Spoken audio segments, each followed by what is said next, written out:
Sir নাম্বারটা আরেকবার বলুন। আচ্ছা, নাম্বারটা আমি আরেকবার বলে দিচ্ছি। আমাদের যে মোবাইল নাম্বার সেটা হচ্ছে 7699527493। যারা নতুন আমাদের ক্লাসের সঙ্গে যুক্ত হতে চাও, সম্পূর্ণ বিনামূল্যে গুগল মিটের মাধ্যমে ক্লাস হয়।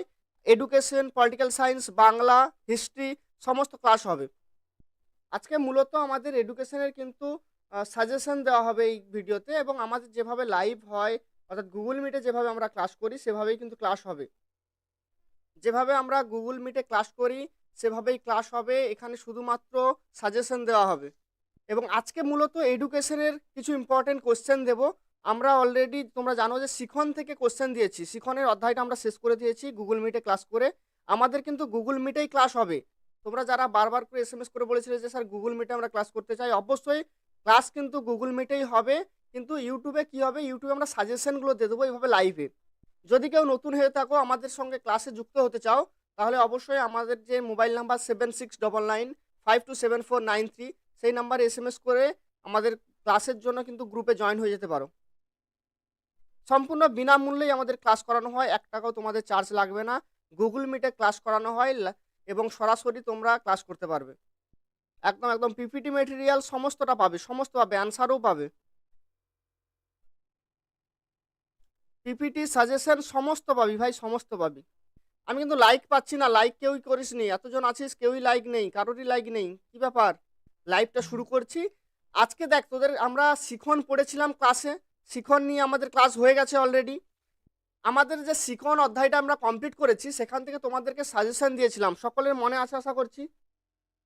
তাও আমি একবার, যারা নতুন আছো বা এই ভিডিওটা যারা নতুন দেখবে তাদের জন্য শিখন অধ্যায়ের যে সাজেশন আছে সেই সাজেশন তোমাদেরকে আরেকবার দেখিয়ে দিচ্ছি। তোমরা এই সাজেশনটা তুলে নাও খাতায়। এর পাশাপাশি আমাদের যে অধ্যায় শুরু হওয়ার কথা ছিল অর্থাৎ শিখন কৌশল, সেই শিখন কৌশলেরও কিন্তু আমি সাজেশন আজকে দেব। যতগুলো ইম্পর্টেন্ট প্রশ্ন হয় অর্থাৎ অধ্যায় ভিত্তিক যে সাজেশন, সেই সাজেশন কিন্তু তোমাদের কাছে উপস্থাপন করব। তার আগে তোমরা শিখন থেকে যে প্রশ্নগুলো সেই প্রশ্নগুলো একবার তুলে নাও। সবাই থেকে দেখে নাও, 8টা প্রশ্ন দেওয়া হয়েছিল শিখন থেকে। আচ্ছা, শিখন কৌশলের যে তোমাদের সাজেশন দেওয়ার কথা ছিল সেই শিখন কৌশল থেকে একটা একটা করে তোমাদেরকে সাজেশন দিচ্ছি, তোমরা সাজেশনগুলো তুলে নাও। সবার প্রথম 1 নম্বর সাজেশন, সেটা হচ্ছে অপারেন্ট বা সক্রিয় অনুবর্তন বলতে কি বোঝো, সক্রিয় অনুবর্তনের বৈশিষ্ট্য লেখো এবং শিক্ষাক্ষেত্রে সক্রিয় অনুবর্তনের ভূমিকা উল্লেখ করো। শিখন কৌশলের প্রথম প্রশ্ন, সেটা হচ্ছে অপারেন্ট বা সক্রিয় অনুবর্তন বলতে কি বোঝো, সক্রিয় অনুবর্তনের বৈশিষ্ট্য লেখো, শিক্ষাক্ষেত্রে সক্রিয় অনুবর্তনের ভূমিকা লেখো। সক্রিয় অনুবর্তন বলতে কি বোঝো, সক্রিয় অনুবর্তনের বৈশিষ্ট্য, তার পাশাপাশি সক্রিয় অনুবর্তনের ভূমিকা, শিক্ষাক্ষেত্রে যে ভূমিকা সেই ভূমিকা উল্লেখ করতে হবে। 2 নম্বর প্রশ্ন কি আছে, 2 নম্বর প্রশ্ন অন্তর্দৃষ্টিমূলক শিখন বলতে কি বোঝো, অন্তর্দৃষ্টিমূলক শিখনের বৈশিষ্ট্যগুলি উল্লেখ করো। 3 নম্বর প্রশ্ন কি আছে, 3 নম্বর প্রশ্ন দেখো, থর্নডাইকের শিখনের সূত্রগুলি আলোচনা করো, শিক্ষাক্ষেত্রে যে কোনো দুটির গুরুত্ব আলোচনা করো। থর্নডাইকের যে শিখন সূত্র সেই সূত্রগুলো আলোচনা করো বা সূত্রগুলো লেখো। এর পাশাপাশি শিক্ষাক্ষেত্রে যে কোনো দুটি সূত্রের শিক্ষাক্ষেত্রে যে গুরুত্ব তাদের সেই গুরুত্বগুলো আলোচনা করো। 3 নম্বর প্রশ্ন। 4 নম্বর প্রশ্ন কি আছে, শিখন কৌশল হিসেবে স্কিনার বক্স কি, সংক্ষেপে স্কিনার বক্সের পরীক্ষাটি বর্ণনা করো। তাহলে 4টা প্রশ্ন দিলাম এখানে, প্রথমে তুলে নাও 4টা প্রশ্ন ভালোভাবে। আরেকবার বলে দিচ্ছি, প্রথম প্রশ্ন কি আছে, অপারেন্ট বা সক্রিয় অনুবর্তন বলতে কি বোঝো, সক্রিয় অনুবর্তনের বৈশিষ্ট্য লেখো, তার পাশাপাশি শিক্ষাক্ষেত্রে সক্রিয় অনুবর্তনের ভূমিকা উল্লেখ করো।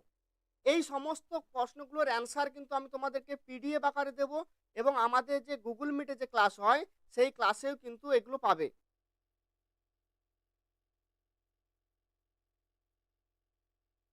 স্যার আজকে গুগল মিটে ক্লাস হবে না, না আজকে ভাই সাজেশনটা দিচ্ছি, আজকে শিখন কৌশলের সাজেশনটা তোদেরকে দিয়ে দিচ্ছি।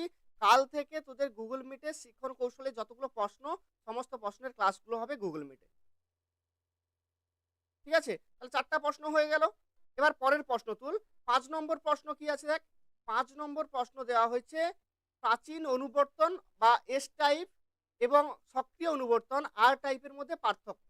এস টাইপ বা আর টাইপের মধ্যে পার্থক্য, এস টাইপ অনুবর্তন এবং আর টাইপ অনুবর্তনের মধ্যে পার্থক্য, কিংবা প্রাচীন অনুবর্তন বা সক্রিয় অনুবর্তনের মধ্যে পার্থক্য আলোচনা করো। 6 নম্বর প্রশ্ন, প্রচেষ্টা ও ভুলের মাধ্যমে শিখনের বৈশিষ্ট্যগুলি লেখো।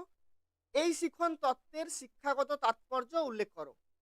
প্রচেষ্টা ও ভুলের মাধ্যমে শিখনের বৈশিষ্ট্যগুলি লেখো এবং তার পাশাপাশি শিখন তত্ত্বের শিক্ষাগত তাৎপর্য উল্লেখ করো।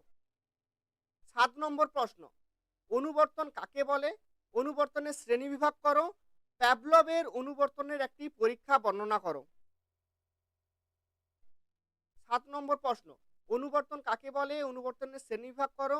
প্যাভলভের অনুবর্তনের একটি পরীক্ষামূলক বর্ণনা, পরীক্ষার বর্ণনা। প্যাভলভের অনুবর্তনের একটি পরীক্ষার বর্ণনা। 7 নম্বর প্রশ্ন। 8 নম্বর এবং শেষ প্রশ্ন, বান্দুরার সামাজিক জ্ঞানমূলক শিখন তত্ত্বটি আলোচনা করো। শিক্ষাক্ষেত্রে এই তত্ত্বের গুরুত্ব উল্লেখ করো। কটা প্রশ্ন দিলাম? 8টা। শিখনে কটা প্রশ্ন ছিল তোমাদের? শিখনের ক্ষেত্রেও কিন্তু ছিল 8টা প্রশ্ন এবং শিখন কৌশলের জন্য কটা প্রশ্ন দিলাম? শিখন কৌশলের জন্য কিন্তু 8টা প্রশ্ন দিলাম। অর্থাৎ অধ্যায় ভিত্তিক যে সাজেশন, সেই অধ্যায় ভিত্তিক সাজেশন কিন্তু 8টা প্রশ্ন দিলাম তোমাদের জন্য। শিখন এবং শিখন কৌশল পরপর দুটো অধ্যায় থেকেই কিন্তু তোমাদের অধ্যায় ভিত্তিক যে সাজেশন, সেই সাজেশন কিন্তু কমপ্লিট করলাম। কারো কিছু বুঝতে সমস্যা হলে বলো, বা কেউ বুঝতে পারোনি, কেউ তুলতে পারোনি, কেউ দেখতে পাচ্ছ না যদি। ক্লিয়ার? সকলের ক্লিয়ার হয়ে গেছে প্রশ্নগুলো?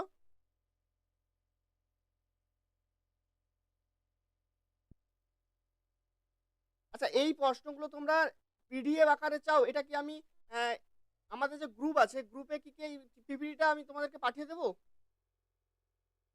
পিপিটি কি পাঠাতে হবে নাকি তোমরা স্ক্রিনশট করে নিয়েছো? সবাই জানাও, কার কার লাগবে জানাও একটু।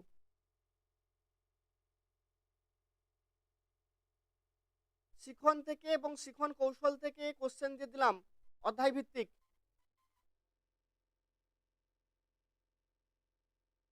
পিপিটি লাগবে নাকি অ্যান্সার লাগবে, কোনটা?